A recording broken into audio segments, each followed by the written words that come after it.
Дали вам се ikada desilo da presmatrajući svađu dvoje ljudi ostanete zaprepašćeni neverovatnom glupošću jednog od sagovornika i činjenicom da drugi čovjek još uvijek pokušava da ga prespori?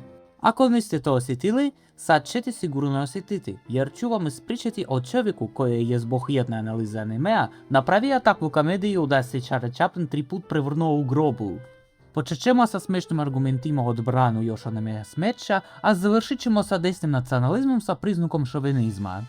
Dakle, u prostorima ruskog interneta živi bloger po imenu Solek, snima video o raznim internet pojavama i jednog lijepog dana, tačnije 25. avgusta 2024. godine, na njegovom kanalu izlazi video sa clickbait naslovom Anime dla neodačnikov, što se na srpski prevode isto, anime za gubitnike. U tom videu Solek priča o veoma prosječnom proizvodu naših voljenih Ostravljana. Baš ovom. Solekova glavna zamjerka bila je da je anime napisan tako da razne anime gubitnici mogu da udahnu takozvani kopijum.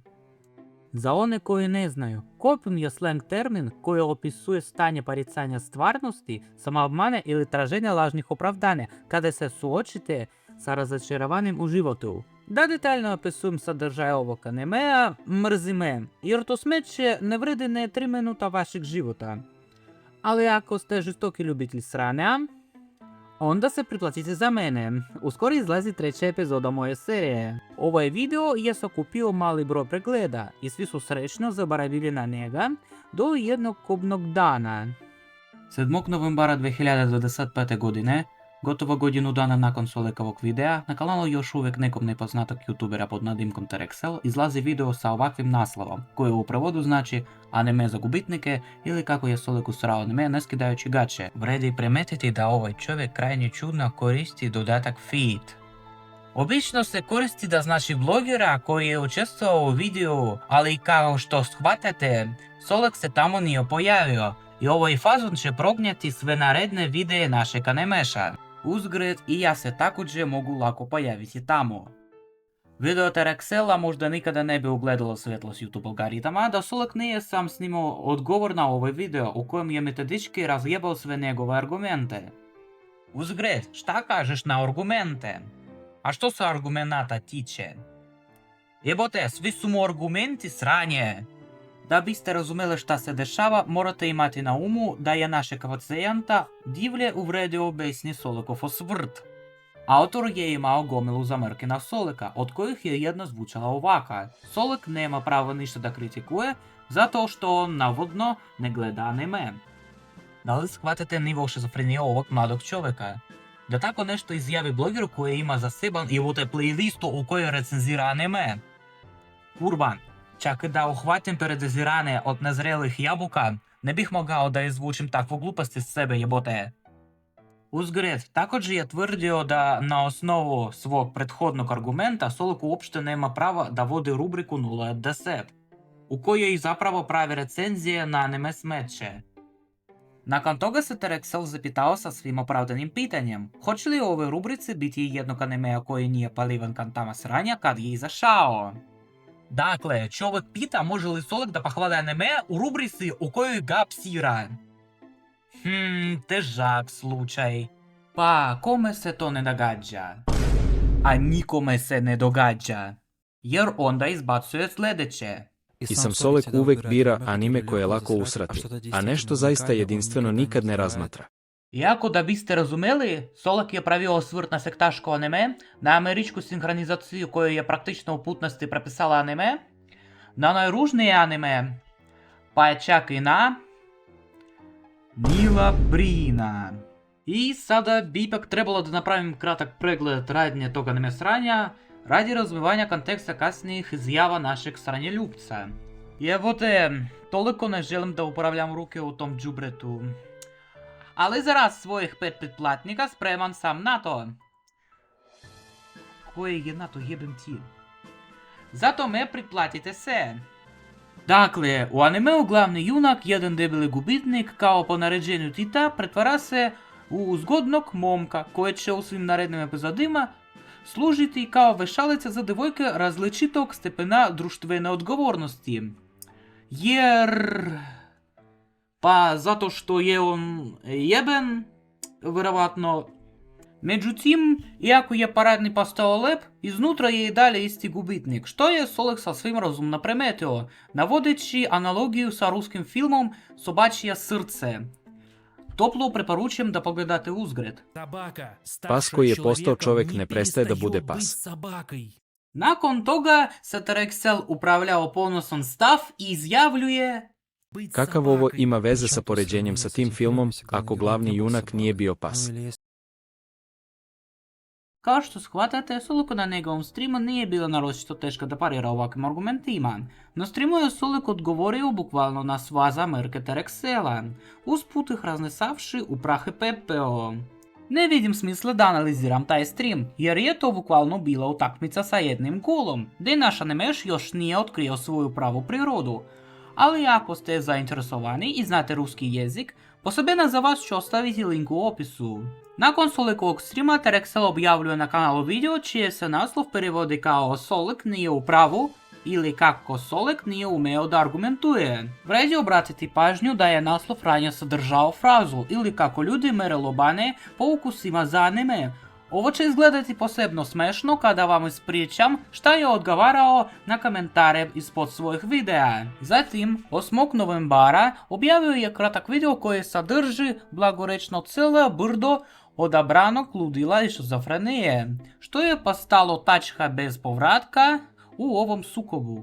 Ukratko, poruka ovog videa je bila sljedeća: anime youtuberi vam nameću svoje mišljenje, a vi, idioti, nemojte ni da pokušavate da stvorite svoje mišljenje.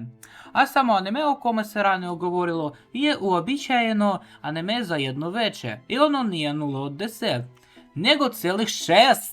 6 jebote. Shvatate li nivo apsurda? To je isto što i sediti u sobi punoj sranja i govoriti da smrdi mane nego što opisuju. Međutim, osim glubaka apsurda, u ovom videu nema ništa što bi moglo da pokrene dalje razvoj sukoba. Ali zašto je onda baš ovaj video postao tačka bez povratka? Pa, na ovaj video je naišao neki bloger pod nadimkom Saturnčan, koji je odlučio da ga pozove na svoj stream, kako bi ga pitao par malih recimo stvari. Koje su to stvari? Spremite lakovu protiv zatvora, jer ću vam sad ispričati šta je Terexel odgovarao na komentare gledalaca. Kako li je samo animešnika zatreslo kad su mu pokazali čistu istinu? Meni su pokazali čistu istinu, a ti živiš u blatu, Induse. Čele, ako te neko maltretira, ne zajebavaj se sa normalnim blogerom. Ti uopšte, ženo, ćuti. Ako uspeš da napraviš isto toliko artističnu analizu, bit ćemo ti zahvalni. Samo degradacija, ne silazi s tog puta. Dima Kovanču. Ti si uopšte iz Ukrajine, ćuti, patuljče. Likovi pišu da japanske devojke ne vole strance i da ni mene neće voleti. Ali, kao, kakva razlika kad ne planiram da ih pitam o tome, i onda će ona morati samo da trpi. Izo minus traka na usta i ona se slaže. Obrisao sam par poruka nakon razgovora sa tupim Mesijom. Došli smo do dogovora da pisati gluposti je zaista glupo. Od ovog trenutka ovaj kanal će prestati da dira temu rata, Ukrajine i Rusije.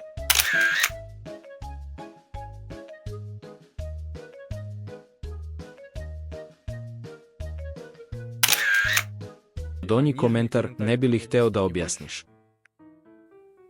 No, это просто Ma, to tako, iz duše mi izašlo. из души вырвалось. Такое вот.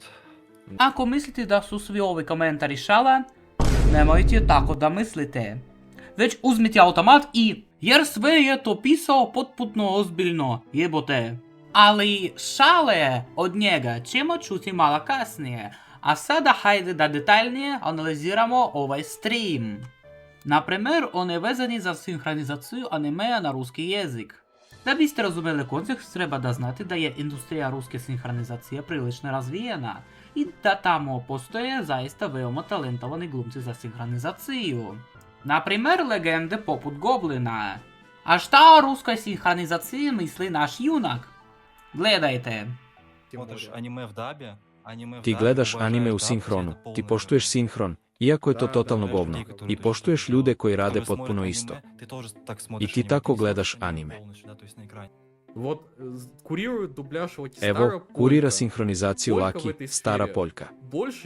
Poljko, ti si u ovoj sferi duže nego što ti, na kurac, verovatno živiš. Человек Hajde ovako, взрослый čovjek je максимально, maksimalno работал даже с odrastao. профессионалами, Radio je čak i sa работал profesionalcima. на Radion Records. Radio je u I Radion Records i Harmony Harmony timu. Team. I ti hoćeš da kažeš I da ti taj hoćeš čovjek ne kazati može da što prenese taj makar čovjek, delić japanskog originala, не сможет uprko svom передать хотя radnom бы iskustvu, толику ti to японского hoćeš da оригинала, kažeš. несмотря на весь свой опыт работы. Ты это хочешь сказать? Факт. Факт, да. А можно Не Да, подкрепить? такое. Можно подкрепить Da biste u potpunosti osjetili sav haos ove situacije, treba da vam kažem da se Saturn sam jebote bavi sinhronizacijom animea. Ali da vam bude potpuno loše, ispričat ću vam kako je Terexel optužio Solaka za mržnju prema ženima i nasilje nad sobstvenom ženom, koju ni nema. Он бьет свою On tuče svoju ženu i siluje male и на Oj, uzgred, skoro sam zaboravio da vam kažem najsmešnije. Saturn je razdobio Terexelov nalog na Shikimoriju, sajtu gdje obožavaoci japanskih crtača za najmlađe vode spiskove pogledanih animea. I tada se neočekivano ispostavlja da je autor razotkrivanja pogledao gotovo 1000 anime serija. 1000 jebote! Сколько он посмотрел вот этого тега?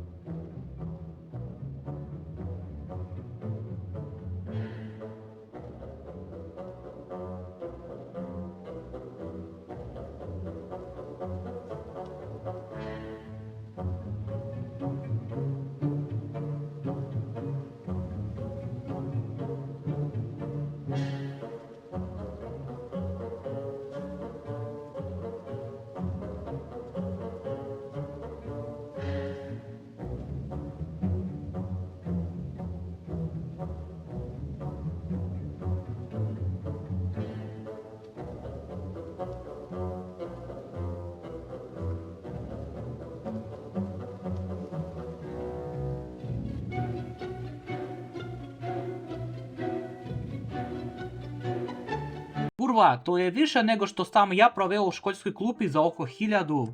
A 1/3 svega toga je hentai, a 2/3 je anime žanra eti.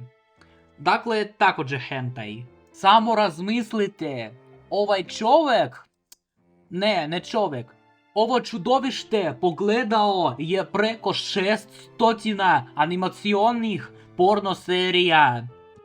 Ovo posebno zabavno zvuči s obzirom da je ranije prekorevao gomilu ljudi zbog nedostatka ukusa.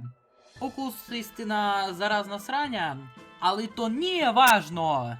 Ukratko, Saturnov stream bi se tako i nastavio da Solak nije napisao u chat da ne bi imao ništa protiv da raspravlja sa autorom razotkrivanja. Na šta se ovaj nije odvažio, a zatim su u Saturnov Discord stigli poruke sljedećeg sadržaja.